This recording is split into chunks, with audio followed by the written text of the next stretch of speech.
Olá, meu nome é Vinícius Ribeiro e eu vou conversar com vocês hoje sobre intervenções assistidas por cães na infância e adolescência. Quem me acompanha hoje é a Brisa, uma mistura de pastor australiano que já está sendo treinada para ser um cão coterapeuta, já atua em alguns projetos, mas ainda está no seu processo de adaptação. Nós brincamos que ela ainda é uma estagiária como cão coterapeuta. Antes de começar, eu vou me apresentar. Eu sou fisioterapeuta, tenho 15 anos de experiência em intervenções assistidas por cães, sou presidente da REATA, Rede Nacional de Atividade, Educação e Terapia Assistidas por Animais, diretor da TAC, sócio fundador da Uma Animais, uma das primeiras empresas a atuar com intervenções assistidas por cães, tanto em contextos terapêuticos, educacionais e corporativos, voluntário do Instituto de Psiquiatria do Hospital das Clínicas de São Paulo há 8 anos, tenho alguns cursos internacionais em intervenção assistida por cães, practitioner em programação neurolinguística, com formação em gestão do terceiro setor pela FGV e FIA. Então, antes da gente entrar diretamente no trabalho de intervenções assistidas por cães na infância e adolescência, a gente vai falar um pouquinho o que é as intervenções assistidas por cães. Então, as intervenções assistidas por cães são divididas de três formas: atividade assistida por cães, terapia assistida por cães e educação assistida por cães. A atividade assistida por cães são intervenções e interações lúdicas, onde não há um objetivo terapêutico formal a ser atingido com aquele paciente. Então ela pode ser realizada por qualquer pessoa, um voluntário ou qualquer pessoa que tenha uma formação básica em intervenção assistida por animais e vai levar o seu animal dentro de uma instituição ou contato com algumas pessoas, mas não há um objetivo terapêutico a ser atingido. Há inúmeros benefícios, porém não há um objetivo claro e definido a ser atingido com aquele paciente. Sempre indicado a gente ter ali o acompanhamento de algum profissional da área da saúde humana e também um profissional da área da saúde animal para fazer o monitoramento tanto daquela pessoa que está recebendo quanto do animal que está trabalhando na atividade. Já a terapia assistida por cães, esta sim, ela tem um objetivo claro e formal a ser atingido com o paciente. Então, obrigatoriamente, ela vai ser conduzida por um profissional da área da saúde humana, seja ele um psicólogo, um terapeuta ocupacional, um fisioterapeuta, um médico, alguém que vai traçar ali para aquele paciente objetivos terapêuticos a serem atingidos com aquela intervenção. E o cachorro entra como um recurso dessas intervenções terapêuticas para serem trabalhadas com o paciente. Já a educação assistida por cães é muito parecida com a terapia, porém, nós vamos trabalhar no contexto pedagógico. Então, nós vamos precisar da figura do pedagogo, aí mediando essa interação entre o cão e a criança, o adolescente ou o adulto, com esse contexto educacional. E por que nós vamos utilizar os cães? Por que não utilizamos outros recursos e utilizamos cães? Então, um dos primeiros motivos é a aceitação e disponibilidade. O cão está disponível à interação. Ao longo da domesticação, os cães foram trabalhando sempre em conjunto com o homem. Então ele sempre vai estar ali disponível e aceitando aquela interação, trazendo sempre um feedback desta relação. A afetividade e conforto físico, né? Os cães acabam trazendo aí esse afeto, esse conforto físico. E o grande ponto de trabalho das intervenções assistidas por cães é justamente este afeto. É através dele que nós vamos conseguir os objetivos, que nós vamos conseguir os grandes benefícios que as intervenções assistidas por cães têm. Um objeto de cuidado e compaixão, nós vamos falar um pouquinho mais para frente, principalmente sobre essa questão do objeto de cuidado, e acaba despertando essa compaixão, essa vontade de cuidar. Algumas pesquisas demonstram a face dos cães tem proporções muito parecidas com de um bebê. Não que ela pareça com a do bebê, mas as distâncias, o tamanho, os formatos se assemelham. O que acabam remetendo inconscientemente a nós é essa necessidade de cuidar, esta compaixão. Por isso, muitas vezes, se vocês perceberem, as pessoas vão conversar com os cães como elas conversam com bebês, com voz fina, por exemplo. Facilita a interação e as relações. Isso, dentro do contexto terapêutico, é muito interessante. Então, é muito mais fácil a formação de um vínculo entre o terapeuta e o paciente através do cão, né? Então, o cão é um grande facilitador dessas interações. Altera o ambiente, A entrada do cão dentro desses ambientes é um grande fator inusitado. Então, nós atuamos com as terapias e com as intervenções, geralmente em hospitais, instituições para idosos, instituições para crianças, locais que não é normal a presença de um cão, o que acaba fazendo, então, com que ele altere aquele ambiente de uma forma muito positiva, remetendo muitas vezes até os pacientes à sua residência, aonde eles possuem os cães. Essa alteração de ambiente também vai levar à mudança do foco e atenção do ser estar doente. Muitas vezes o paciente está ali dentro daquela condição e está com aquele pensamento repetitivo da doença, aquele pensamento repetitivo na doença, naquele ser e estar doente. E o cachorro acaba conseguindo quebrar um pouquinho isso e fazendo com que ele mude o foco de atenção dele para o cão e para outras coisas. Um instrumento lúdico. Então, a grande maioria das intervenções que nós vamos realizar, o cão entra aí como um instrumento lúdico. Ele acaba trazendo para contexto terapêutico algo um pouco mais divertido, uma brincadeira, sempre com uma responsabilidade muito grande. Porém, ele consegue trazer este instrumento lúdico, este novo formato e deixar as terapias um pouco mais tranquilas, um pouco mais leve. Um motivador na participação das sessões, então pela alteração, pelo ser um instrumento lúdico, ele é um grande motivador na participação das sessões. Então muitas vezes o paciente não tem aquele engajamento muito forte na sua terapia, na sua reabilitação, mas acaba se envolvendo pela presença do cão. Então como ele quer estar com o animal, ele acaba também se envolvendo dentro da relação com o terapeuta, se envolvendo nesse processo de reabilitação, para poder estar com o animal, e acaba então motivando ele na participação das sessões. É um indicador emocional muito grande. Existem alguns estudos que demonstram que 99% dos serial killers possuem um histórico de agressão a animais na infância e adolescência. É muito comum nós pegarmos casos de crianças, adolescentes que maltratam animais e são crianças e adolescentes que sofreram ou estão sofrendo algum tipo de abuso, seja ele físico ou psicológico. Então, o animal, infelizmente, acaba sendo uma válvula de escape para esses indivíduos e acaba, sim, se tornando um indicador de emoção. Além das projeções. É muito comum os pacientes projetarem nos nossos animais aquilo que eles estão sentindo. Então, o que é isso? É falar para o animal, do animal, aquilo que ele está sentindo. Por exemplo, eu falar que a Brisa hoje está muito cansada, porque eu estou cansado. Então, eu projeto no animal aquilo que eu sinto, eu coloco nele. Dentro dessa interação, nós vamos ter diversos benefícios fisiológicos. E vamos falar um pouquinho sobre eles agora. Então, Johannes Odendaal, um veterinário da África do Sul, em 2000, realizou uma pesquisa que demonstrou que havia ações fisiológicas na interação entre seres humanos e cães. Aí, entre 15 e 25 minutos de interação, havia liberação de prolactina, oxitocina, beta-endorfina, dopamina, fenilalanina e a redução do hormônio cortisol.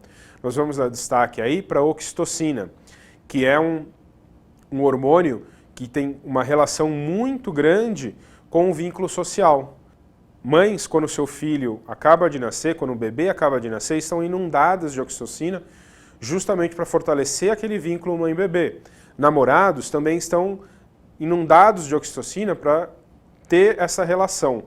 E a interação com os cães acaba liberando essa oxitocina, o que favorece muito a socialização. Então, o cachorro também é um meio que facilita muito a socialização entre pessoas. E a liberação de oxitocina acarreta na redução do hormônio cortisol, que é justamente o hormônio do nosso estresse, daquele estresse ruim, que eleva a nossa pressão arterial, nossa frequência cardíaca, que tanto acontece nos dias de hoje. Então você tem, na interação com os cães, a redução deste hormônio. Então, podemos falar que o cão é um fator desestressante, é um fator que acaba favorecendo o relaxamento. Essas ações fisiológicas vai acabar acarretando também em diversos benefícios. Então, em 1979, a Erika Friedman, uma enfermeira, lá na Universidade da Pensilvânia, demonstrou que durante e após a interação de pacientes cardíacos com cães, havia redução da pressão arterial e frequência cardíaca. Então, já em 79, nós tínhamos lá a constatação da redução da pressão arterial e frequência cardíaca. Mas qual o mecanismo que isso gerava não se sabia. No ano 2000, com a pesquisa de Johannes Odendahl, se tem esse mecanismo fisiológico, que é justamente a redução do hormônio cortisol. Outras pesquisas demonstram que a melhora da depressão, favorecimento da socialização e integração, redução da dor, diminuição da medicação psicotrópica e analgésica, redução do estresse, melhora da relação paciente-terapeuta e diminuição do tempo de hospitalização. Então vamos entrar agora mais na infância e adolescência, fazendo uma pequena introdução num ponto que é muito importante na infância e na adolescência, que é o brincar. Então nós temos uma situação do Winnicott que é no brincar que o indivíduo, criança ou adulto, pode ser criativo e utilizar sua personalidade integral. E é somente sendo criativo que o indivíduo descobre o seu eu, o seu self. Então o brincar ele é essencial tanto na criança quanto também no adulto. E é muito importante o adulto brincar. Infelizmente a gente acaba ficando um pouquinho robotizado, um pouquinho travado e esquece muitas vezes de brincar. E às vezes com o nascimento de um filho resgata isso. Mas por que não com um sobrinho, com um colega ou até com seu próprio cachorro? Temos também a tendência inata ao amadurecimento. Porém, ela é uma tendência e não uma determinação. E é onde o ambiente é um grande facilitador a esse amadurecimento. E muitas vezes esse ambiente está permeado aí da presença de um cão. Então o Winnicott fala sobre essa tendência inata ao amadurecimento. Mas ele não é determinado. E ele vai precisar desse ambiente facilitando o indivíduo para que ele tenha um amadurecimento.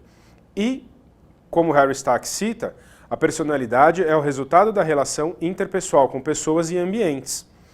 Então, nós temos aí a personalidade podendo ser formada também pela interação com os animais, com os cães. É muito importante este ambiente ser rico e esse ambiente ter diversos estímulos. E o cão, essa interação com o animal, é um estímulo muito importante, que vai trazer diversos benefícios, e a gente vai entrar um pouquinho neles agora. Então, a gente vai destacar alguns pontos a serem trabalhados, que são trabalhados na infância e adolescente. O primeiro deles é o vínculo. Então, o vínculo é o ponto mais importante que nós temos, para trabalhar com os cães. A formação de vínculo com o cachorro é muito mais fácil, ela é muito mais direta. Então, nós temos aí uma ambivalência entre experiências de negligência e interação confiável. Então você consegue trabalhar essas questões de crianças, adolescentes que tiveram experiências de negligência através da construção de interações confiáveis. E o comportamento do cão é direto, é desprovido de ambivalência. A sua maneira de ser é autêntica e espontânea, fazendo com que ele seja uma interação confiável. Fazendo com que ele consiga estabelecer uma interação confiável e estabelecer um vínculo de forma melhor. A experiência de negligência acaba fazendo com que a criança se retraia e não estabeleça mais vínculos. Porém, o cão, por ser direto, acaba favorecendo isso e acaba favorecendo essa formação de vínculo. O que pode ser muito bem trabalhado na relação terapeuta-paciente depois. Então o terapeuta triangular esta formação de vínculo entre ele, o paciente e o cão. Então é mais fácil o paciente estabelecer vínculo com o animal e depois ele estabelecer o vínculo com o terapeuta. Trazendo também essa sensação de segurança. Uma vez que você tem um vínculo, você se sente mais seguro para explorar esse externo e também para se expressar. Então, tendo um vínculo com o animal, a criança vai acabar se sentindo mais segura para se expressar, para se expor. E isso pode ser aproveitado pelo terapeuta de uma forma muito interessante. Um outro ponto que nós podemos trabalhar é a projeção. Então, o cão é um depositário fiel das emoções. O cachorro ele nunca vai contestar o que a criança vai falar sobre ele. Então, o cachorro nunca vai falar, não, eu não estou sentindo isso, ou não, eu não acho aquilo. O cachorro aceita muito bem isso que a criança está colocando. Então, ele é um depositário fiel dessas emoções. Cabe ao terapeuta ter um ouvido aí atento, e poder pegar o que são essas questões que a criança, que o adolescente está colocando no cachorro, que na verdade são deles. Então o terapeuta tem que estar muito atento à fala, às conversas que se estabelecem entre a criança e o cão. É muito comum a gente conversar com os cães e os nossos pacientes também. Fala do terapeuta pelo animal. Nós temos uma citação de um repórter que fez uma entrevista com o Freud, que é, durante a sessão de terapia, Joffy se deitava eventualmente ao lado do divã e Freud frequentemente falava através dela. Se Joffy tentava sair da sala, Freud diria: Joffy não aprova o que você está dizendo.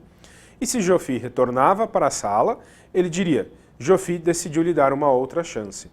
Então Freud era um amante dos cães da raça Chow Chow, possuía 2 cães que o acompanhavam em seu consultório, e ele utilizava muitos cães para falar com os pacientes. Então, um exemplo é esse. Então, caso o paciente tinha uma fala não adequada, por exemplo, e o cachorro respondesse de alguma maneira, como se retirando da sala ou se afastando do paciente, o Freud falava através do cão que o cachorro não tinha aprovado aquilo. E se o cachorro voltasse, que o cachorro estava dando uma segunda chance. Então nós podemos usar muitas vezes o comportamento do cão para interagir com esse paciente e fazer algumas colocações. Por exemplo, o paciente está tendo um comportamento inadequado que afasta um animal, nós podemos citar, assim como Freud fazia, né, que o cachorro não está aprovando aquele comportamento. Como esse paciente poderia melhorar esse comportamento para que o cão ficasse mais perto? Um outro ponto muito importante é a redução da ansiedade em sessões difíceis. Então, como nós falamos, a questão do vínculo, né, muito importante, com que faz com que a criança se sinta mais segura e também reduz um pouco a ansiedade dela. Né, voltando lá na fisiologia, diminui o estresse, também diminui a ansiedade. Por exemplo, nós temos alguns cães de trabalho que são treinados para acompanhar crianças e adolescentes em depoimentos ao juiz, em depoimentos judiciais, justamente para minimizar os riscos de algum trauma sobre aquele depoimento, sobre aquela lembrança do que a criança passou. Então, algumas sessões também de terapia ou de reabilitação, que a criança está se sentindo muito frustrada, ou dentro da questão terapêutica, o cachorro também é um ótimo agente para reduzir a ansiedade e fazer com que a criança consiga executar um movimento ou consiga contar para o terapeuta alguma questão que está incomodando. É uma quebra de barreiras muito importante, né? Então pela alteração de ambiente, né? Pelas essas questões fisiológicas que facilitam a nossa socialização e também por expressões adequadas e inadequadas do cão. Então, aquela questão, né, do cachorro se expressar de alguma forma e nós utilizarmos essa expressão para conversar com o nosso paciente, ou também uma expressão inadequada. Então, um cão que está muito impaciente dentro do ambiente, nós podemos fazer uma comparação com uma criança imperativa, né? Ou algum comportamento que o cachorro executou que o paciente não gostou, que foi invasivo, ou que o paciente chamou o cachorro e o cachorro ignorou. Isso também pode virar conteúdo para o terapeuta trabalhar questões do paciente, caso ele tenha algumas questões relacionadas àquele comportamento que o cão está executando, né? E o cão ele é muito livre para se expressar, né? Então em qualquer ambiente ele vai se expressar da forma com que ele achar melhor. E isso também acaba virando material para o terapeuta trabalhar com um paciente. Um exemplo que eu tenho, que é muito interessante, eu trabalho no Hospital Dia Infantil, então nós temos lá as crianças e adolescentes, e muitas crianças estão ali naquela fase do bumbum, do pipi, e ficam explorando e querem ver se o cachorro tem bumbum, se o cachorro tem pipi, como é que é. E o cachorro age com os seus órgãos sexuais de uma forma muito natural. E a gente pode trabalhar com a criança também mostrando para ele, olha, é normal, né? O cachorro ele age dessa forma. Nós humanos agimos de outra forma, temos que preservar o nosso corpo, temos que tomar cuidado, os cães também se preservam quando um encontra com o outro, então isso também pode virar um material, né? Então, de repente o cachorro cheirar o seu bumbum, uma expressão teoricamente inadequada, pode virar ali um material para o terapeuta levantar algumas questões com aquele paciente. O cuidar, como a gente falou lá atrás, né? Então, é um dos pontos, geralmente pode ser uma das únicas experiências para os meninos. Nossa sociedade ainda reserva o cuidar para as meninas e para os meninos, o futebol, outras experiências. E através do animal, através do cachorro, pode ser uma única experiência para esse menino. Já trabalhar essa questão de cuidar que é tão importante no seu futuro. Além de ser uma ocupação, uma distração e trazer a sensação de responsabilidade. Atenção, né? A gente ouve muito, meu filho está com 7, 8 anos, ele precisa ter responsabilidade, eu vou comprar um cãozinho para ele. Não é assim. Este cuidar, esta responsabilidade, vem de um trabalho a ser executado. Nós não podemos esperar que dar um filhote para uma criança faça com que ela se torne responsável, né? Então tem que ter um trabalho por trás disso, que os próprios pais podem executar, mas eles têm que ter em mente que a responsabilidade do animal é do adulto, que vai trabalhar junto com a criança, em parceria com a criança, para que ela vá desenvolvendo responsabilidades. Então, muita atenção com esta frase. Vou comprar um cachorrinho para o meu filho ter responsabilidade. Não é assim que funciona. Tem que ter um trabalho sendo executado junto, uma interação em conjunto do pai, que pode até ser um momento excelente para melhorar essa relação entre o pai e o filho, entre a mãe e o filho. Mas tem que sempre ser uma relação onde a obrigação do cuidar é do adulto. E a criança vai auxiliar, trazendo aí esses benefícios. Ele pode ser também um modelo de comportamento. E nós vamos poder modelar os comportamentos da criança através do modelo do comportamento do animal. Então, um exemplo que eu já utilizei, a criança muito agitada, o cachorro se afasta da criança porque a criança está muito agitada, nós podemos conversar com essa criança dela modelar o comportamento dela, diminuir sua agitação, justamente para que o cachorro possa se aproximar dela, porque ele não está gostando daquela agitação. Nós podemos utilizar os treinos de comportamento com os cães, que acontecem através de modelagem, também mostrando para a criança que é possível ela também conter o seu comportamento. A Brisa, que estava aqui comigo, ela é uma cachorra muito agitada. Então eu uso ela muito como exemplo para crianças hiperativas, de que como ela, em alguns ambientes, ela pode se agitar, ela pode ter este comportamento, e em outros ambientes ela vai ter que se conter e vai ter que respirar um pouquinho, se acalmar para poder interagir de uma forma mais adequada. E a gente pode trabalhar isso com a criança também, fazendo esse paralelo, que vai ter momentos que ela vai poder correr, brincar, e outros momentos que ela vai ter que respirar um pouquinho fundo, se acalmar, para poder executar uma tarefa, para poder fazer alguma coisa. Com isso, a gente vai treinando recursos com as crianças. Então, o adestramento, por exemplo, é uma forma muito interessante de treinar recursos de habilidades sociais, de reforço positivo, de expressão corporal, né? E aí, treinando com o cachorro, a criança também treina os seus próprios recursos. E o cachorro age muito diretamente nesse pensar, ação e reação. Então, para a criança treinar o cachorro, ela vai ter que pensar, criar uma estratégia, treinar aquele animal junto com o seu terapeuta, lógico, e o cachorro vai reagir a isso. Então, toda a ação que a criança põe sobre o animal vai reagir. E isso faz com que a interação tenha um feedback instantâneo para a criança. E ela vai conseguir modelar o seu comportamento. Opa, aqui eu exagerei, o cachorro não gostou, aqui eu estou mais tranquilo, o cachorro gostou. Ou esse cachorro precisa que eu exagere um pouco mais para ele interagir comigo. E aí a criança consegue ir modelando com este feedback que a interação com o cão vai dando. Então, por essa resposta do cão ser direta e clara, sem rodeios, fica muito mais fácil para a criança entender e modelar os seus comportamentos. Algumas estratégias de atendimento que nós podemos ter com as crianças. O atendimento individual dentro do setting terapêutico. Então, vai ficar lá o terapeuta, o cão e a criança. O atendimento em grupo, onde aí é indicado você ter uma figura de um condutor, né? Então, o terapeuta ficando responsável por aquele grupo, na condução do grupo, o condutor do cão responsável pelo cão, para que haja uma interação saudável e sem nenhum risco para aquele grupo. Um dos exemplos é a ludoterapia, que é a terapia através do brincar, onde o cachorro entra aí como mais um fator para este brincar, para essa interação. Rodas de leitura, onde os cães estão ali disponíveis para a criança ler para o cão, ou onde o cão entra como parte daquela história, né? Então o incentivo à leitura é amplamente trabalhado em outros países. Nos Estados Unidos existem projetos excelentes no trabalho de incentivo à leitura.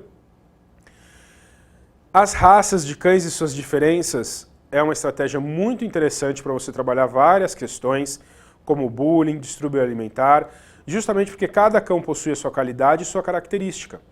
Então você tem cães de pequeno porte, cães magros, cães grandes, cães fortes.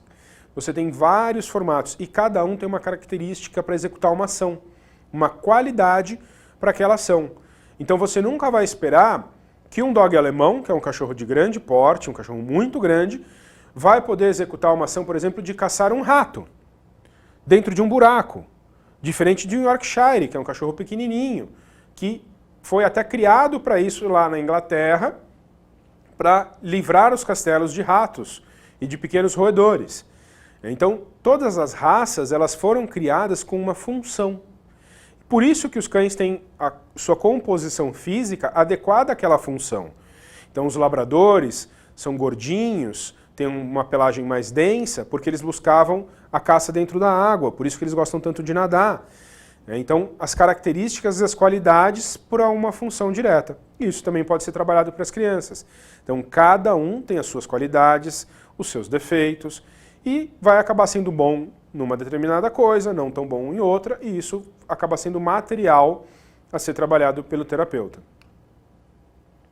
Agora eu vou contar para vocês um pouquinho da minha experiência na infância e adolescência. Então, nós temos o projeto hoje, o projeto CEP, dentro do Instituto de Psiquiatria do Hospital das Clínicas de São Paulo, né, que é o CEP, é o Serviço da Psiquiatria na Infância e Adolescência. Nós começamos com um projeto junto com crianças autistas. Este projeto foi ganhando bastante repercussão e tendo muitos resultados, onde os cães ficavam na sala de espera dos consultórios, enquanto as crianças aguardavam seu atendimento com os psiquiatras, e os cães ficavam ali para realmente reduzir aquela ansiedade, elas poderem entrar na sua consulta um pouco mais calma. A partir disso, nós fomos para o Hospital Dia Infantil e para a enfermaria, e também para o Programa Equilíbrio. O Programa Equilíbrio é um programa desenvolvido pela Prefeitura de São Paulo em parceria com o Instituto de Psiquiatria na época, onde os cães entravam junto de uma equipe multidisciplinar para dar suporte a crianças em risco social do centro de São Paulo. Então nós entrávamos em parceria com a equipe do Equilíbrio, levando os cães para que aqueles terapeutas tivessem aí um facilitador justamente dessa formação de vínculo, desses conteúdos que a gente já conversou um pouquinho. E o projeto HDI, o Hospital Dia Infantil, onde nós trabalhamos com ludoterapia não diretiva. Então, dentro desse ambiente está lá o terapeuta, que é uma psicanalista winnicottiana, que trabalha com ludoterapia, a doutora Marisol Sendin, o condutor, que sou eu, e o cão coterapeuta, que vai estar ali dentro daquele ambiente da brinquedoteca, fazendo aquela sessão em grupo, onde a terapia não diretiva. O que isso quer dizer? Nós entramos dentro daquele ambiente e as crianças ficam livres para interagir e brincar. E há algumas moderações, algumas interferências, tanto da terapeuta quanto minha, como condutor dos cães, para que aquela brincadeira seja saudável. E aí, através dessas relações, a psicanalista vai colhendo informações, vai fazendo os seus apontamentos e vai fazendo o trabalho terapêutico com aquelas crianças. Então, para a gente retomar um pouquinho os pontos mais importantes na infância e adolescência. Então, os pontos que a intervenção assistida por cães acaba tendo uma influência muito legal com a infância e adolescência. O primeiro deles, e um dos mais importantes, é o vínculo, as projeções, a fala pelo cão do terapeuta, a redução da ansiedade, a quebra de barreiras e melhora da formação de vínculos e relação terapeuta-paciente, o cuidar e o modelo de comportamento que aquele cão pode ser ou auxiliar o paciente no seu comportamento. Isso é um pouquinho que eu tinha para falar para vocês sobre as intervenções assistidas por cães dentro da infância e adolescência. É um assunto que a gente consegue estender durante muito tempo, mas isso acaba trazendo um pouquinho do mundo das intervenções assistidas por cães para vocês entenderem como o cão pode ser introduzido dentro das sessões de terapia e de reabilitação. Então, lembrando a vocês, principalmente profissionais aí que buscam níveis melhores de trabalho, reconhecimento e remuneração, que estão incomodados, inseguros e insatisfeitos, podem buscar a Vida Mental, que tem diversos cursos com investimento justo, professores de mercado e conhecimento prático. Também podem se matricular na pós-graduação acessando o link. Estes são os contatos da Vida Mental. Muito obrigado pela atenção de vocês e até uma próxima.